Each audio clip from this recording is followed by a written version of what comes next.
Hey everybody, my name is Melissa Tennyson and I'm the owner of 3milelaneco, and today I'm going to show you how to use the materials that you got in your sticker kits. Let's go. So I posted about making stickers at home on TikTok. If you don't follow me over there, make sure that you do. And I had a response video blow up a little bit, just tiny bit. It's only at like 10,000 views right now, just under. I don't know where it's gonna be by the time I get this video up, but I'm making this video for those of you that purchased one of my sticker kits. Thank you so much. I am so excited that you purchased this kit so that you can give these materials a try for yourself and make stickers at home. Before I show you how to use these materials and give you some tips to make sure that you're using them as best as possible, I do want to say that these kits are not going to make your stickers waterproof. There's a difference between being waterproof and being water resistant. I do say that these are water resistant. Your stickers you make with these will be water resistant. So what's the difference? Waterproof means that it can go under the water for a period of time. Depending on how deep it goes, like we don't get into all that with stickers, but basically waterproof means that you can put it in the dishwasher, you can put it on a car, you can soak it for an extended period of time. I don't recommend doing that with the stickers that you make using these materials. These materials are water resistant. What that means is you can put it on a water bottle and wash it by hand. You can put it on a cup and wash it by hand. And you can put it on something that will get wet, that you will dry off, and it'll be fine. The ink is locked in between a waterproof layer and a laminate that is also waterproof. So those materials themselves are waterproof, but the ink inside isn't. By sandwiching the ink with the materials in this sticker kit, you are making a water resistant sticker. However, if the water does seep into the edges, your sticker ink will not probably hold up very well. So this video is going to give you tips and tricks on what you can do to prolong the life of your stickers. The shelf life of these stickers, I would say, is about a year if they're on something that you're hand washing regularly. I have had a sticker on one of my Starbucks cups for almost a year now, and it's still holding up great. So without further ado, I'm going to show you how to use the materials in these sticker kits. Let's go. If you haven't purchased a sticker kit and you're watching this video just randomly across my normal YouTube channel, I may not have any in stock at the time you're watching this, but keep checking back. You can get on my newsletter or my text messaging list, and I will let you know when I have some more back in stock. I don't make a lot of money off of these kits, just a few dollars, but my main focus for these kits is to share my bulk materials that I purchase with you so that you can try them in a small quantity before you go and invest in a larger quantity if you are looking to make stickers at home for a business. So first things first, we're going to find a sticker we want to print. And today I will be using my logo stickers. So we're going to be using Cricut Design Space. Now the sticker materials you can use with any application on your home printer. Today we are using Cricut Design Space, and I am a MacBook user, but this works for Windows as well. All you have to know how to do is use your software and print your stickers. So I'm just going to breeze through this part. If you want a more in-depth tutorial on this, make sure that you check out my How I Make My Stickers video, and you'll be able to see more in depth there. So I'm going to upload my logo and get that into the canvas.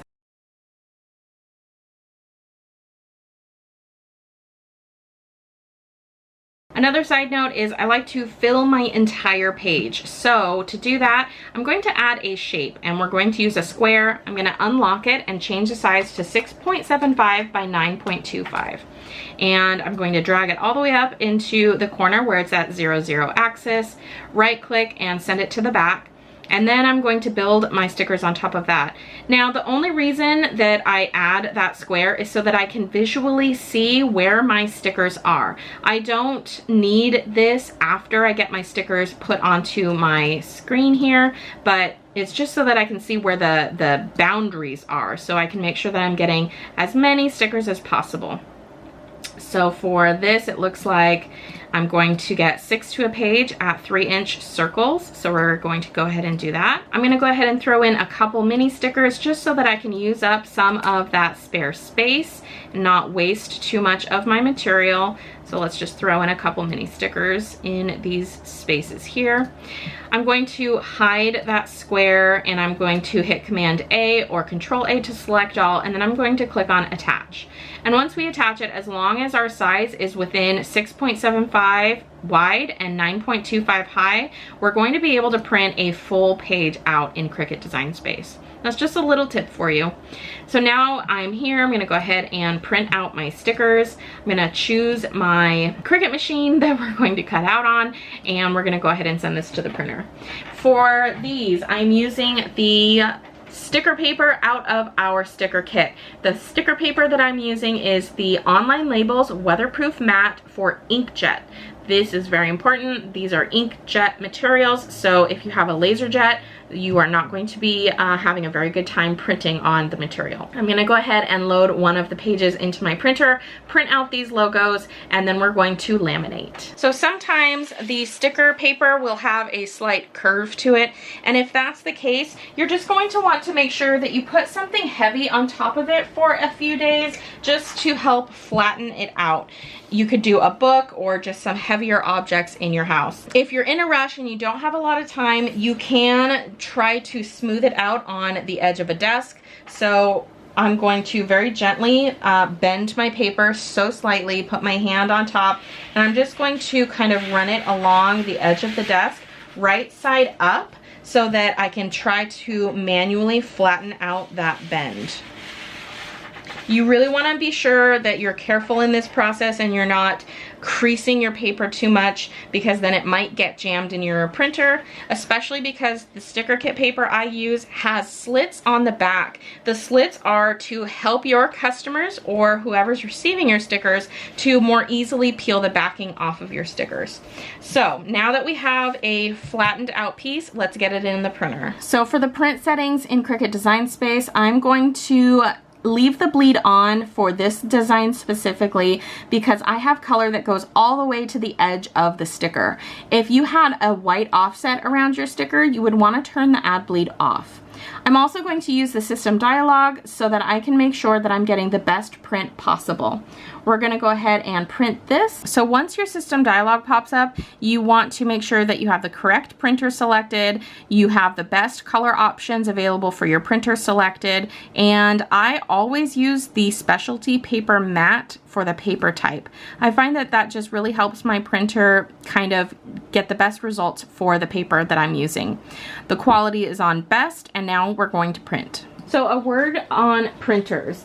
I have two printers, as you can see. The HP NV4520 is what I use to print my invoices. That's also the printer that I started using when I first started my business for my stickers. I recommend going with a tank printer such as the HP Smart Tank Plus 551 over a cartridge printer, because with the tank printers you get a lot more mileage out of them for your money.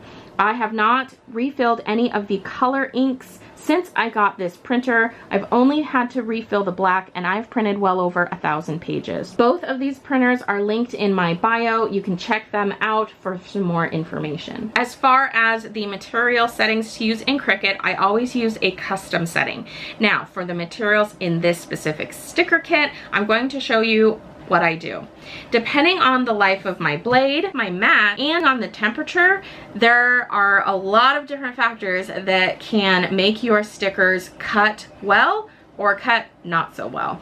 So I do use a custom setting, which is weatherproof stickers. I made this one myself, and I'll show you how to do that. If you click on Browse All Materials from this screen, it will bring up your all materials. You can click on Material Settings, and that will allow you to see all of the cut pressures, the multi-cuts, and the tool types for those materials. And if you scroll all the way down to the bottom, you can add a new material. So if we wanted to add a new material, you can simply type in the name, weatherproof stickers, and since I already have one, I'm going to put a number 2. You would hit save, and then it would ask you what pressure you want, if you want to cut more than one time, and what tool you're going to be using to cut out with. So for example, my weatherproof sticker range is anywhere between 280 for brand new blade, brand new mat, and ideal temperature, or It can go all the way up to 315, give or take. It just really depends on a lot of factors. Every machine is slightly different. It will depend on your calibration. It will depend on how you load the mat into your machine, but I'm showing you exactly what I do so that you can get the best possible results with this material. So mine is currently set at 305, the option up here, and I always cut around my sticker twice. I find that the first cut helps to just cut it all out, but the second cut really helps to make sure it got everything, and it also kind of helps to seal the sticker a little bit. So I have a 305 setting already, so I'm gonna go ahead and make a 290 setting so that I know if I have a fresh blade, I'm going to use this. So I'm actually gonna rename it to Fresh, and I'm gonna hit save. And then I want to edit my first one so that I can say dull. And that setting is at 305. So I'm going to hit save on that, and there they are. Now you can hit done here, and the materials list will refresh. Once it refreshes, you can go back into the Browse All Materials. You can search for the setting that you just made, and you can star it over here so that it shows up on your main screen. Once you select the setting that you want, hit done, and it will pop up with your normal cut screen. So our printer's almost done. Let's get to laminating. So there might be a few times where if your paper isn't laying flat enough, you can see there's still quite a curl to this page. And if that's the case, it may print off on the bottom registration mark. So there are a number of ways to prevent that. I did not do all of the preventative steps today to make sure that that didn't happen. I did not leave this paper sitting flat long enough. It was on a roll. By the time you get sticker kits from me specifically, your sticker sheets should be pretty flat. But if you ever have something like this happen, I am here to show you how to fix it. So there are two ways that you can fix this right here. You want to make sure that you are covering up the bad mark and leaving the good mark. I consider the good mark to be whichever mark is connected with this line here. So we're going to actually go ahead and cover that one up. You can cover it up in two ways. You can take a scrap piece of sticker paper from a previous project, cut off a little white strip, and lay that down right over the bad section. Or if you have some white out, either in the liquid form or the tape runner form, you can just eyeball it and run that right over that registration mark, the bad one, and it should clear that up for you.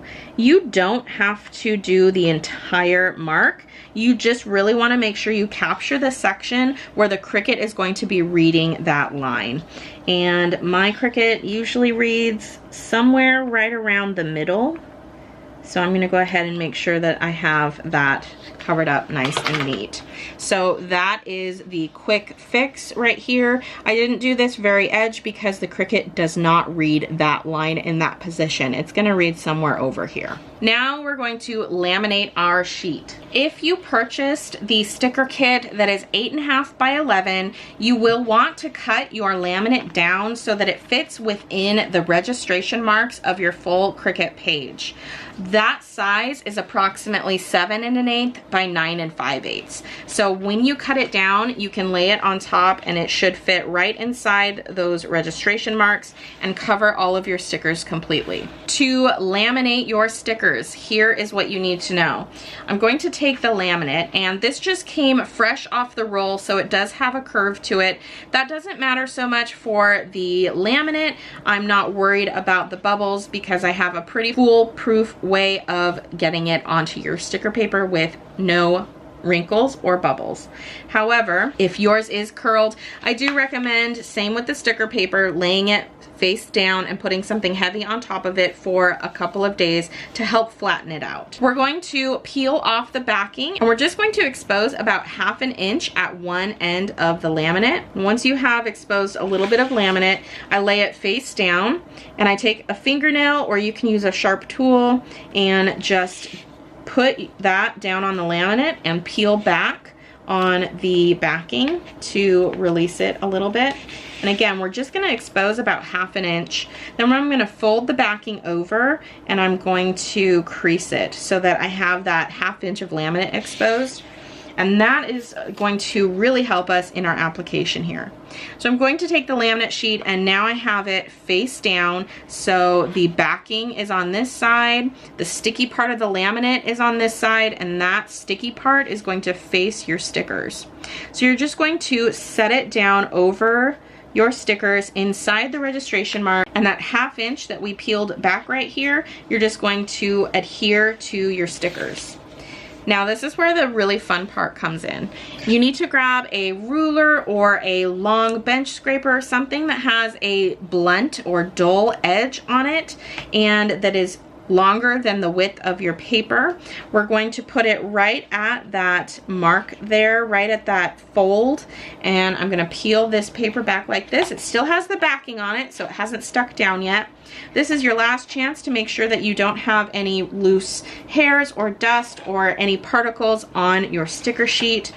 I'm going to gently tug on that folded tab that we made, and once I tug on it just a little bit, I'm going to put pressure and move the ruler forward. So as I slide the ruler, the backing paper is going to come away from the laminate, and it's just going to leave us a really nice laminated surface. No wrinkles, no bubbles. I also like to use a brayer to smooth everything out and make sure that that laminate really has a good adhesion to my sticker paper.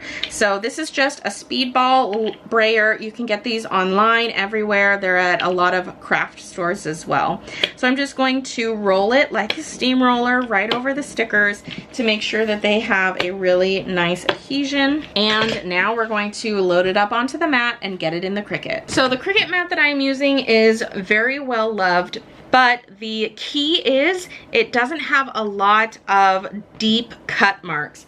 And as long as that's the case, your mats should last you a really long time, especially if you take care of them and you keep that plastic sheet over to keep debris from sticking to it over the long term. So now I'm just gonna take my laminated sticker sheet, I'm going to line it up on the corner of my Cricut mat, and I'm just going to stick the top down. Make sure that you are well in that line, the guidelines, and then I'm going to do the same thing down on this edge. And then you're just going to smooth it out like normal. And now it's time to load our sticker sheet. When I put my mat into the machine, there are 2 brackets that the mat goes underneath. You can either align it to the left, align it to the right, or go right in the middle. Depending on how your machine is calibrated, you will need to really pay attention to which side your mat is aligned to. When I calibrated my machine, I aligned my mat to the right because I felt like that gave me the best cut possible. So every time I load my mat, I'm always lining it up with the right hand bracket. I'm putting a little bit of pressure on the left side of the mat down here so that when I hit the load button, it loads nice and evenly. Now it's loaded, ready to go, and we can go ahead and start cutting.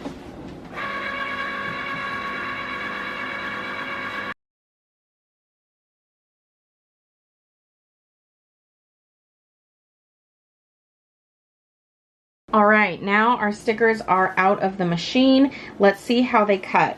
When you're peeling this sticker paper off, remember it does have slits in it to make the stickers easier to peel. So I always peel from the lower left-hand corner, and I peel at a diagonal like this. You will have some areas that might want to stay stuck to the mat. That's totally fine. Just pick them off and put them back onto your sticker paper, or doesn't really matter because this is getting put in the garbage. Now that the backing is peeled off, you want to gently bend your mat. I usually just sandwich it between my fingers like this. No hard edges. It's a nice curved shape. You really want to be careful with this part because you don't want to snap your mat in half. I have done that many times. I use the Cricut brand scraping tool, the spatula, the offset spatula, to slide my stickers off the mat. I really recommend doing this because especially if those slits are put into a certain position on your stickers, they might leave a little bit of that backing material behind on your mat. If that's the case, you can definitely peel it carefully off the mat and reposition it on the back of your sticker so that you don't have any sticky parts exposed. But that looks like it did a very nice job. One more tip that I have for you is to finish sealing off the sticker. Right now, the edges are just a little bit ripply. I can feel that there's some texture there. So what I like to do is take a bone folder. You could also use your Cricut brand scraper. You could probably use the dull edge of a tool if you can, and I just go around the edge applying some gentle pressure to not only help flatten those edges and make them feel smoother, but also to help seal in the ink and seal in those stickers so that the water can't seep into it. And there we are. There is our sticker all done, laminated, and ready to be applied to a water bottle, laptop, you name it. I hope you found this video helpful and it gave you some tips and tricks to get the most mileage as possible out of your vinyl sheets and your sticker kit. Thank you so much if you purchased one of these from me, and if you haven't purchased one from me, I hope that you gained some knowledge so that you can apply this to these materials if you're purchasing them from their sources or from another company. If you have any questions about the sticker kits that you've purchased from me, please don't hesitate to reach out to me. My email is down in the description box below, and it should also be on the order slip that you received in your email. I hope you enjoyed, and don't forget to check out all of my other videos for more tips and tricks on how to use your Cricut, how to make stickers, and how to design products. You can follow me on Instagram, Facebook, and TikTok. Make sure that you click on the subscribe button so you don't miss another YouTube video, and I'll see you on the next one. Bye!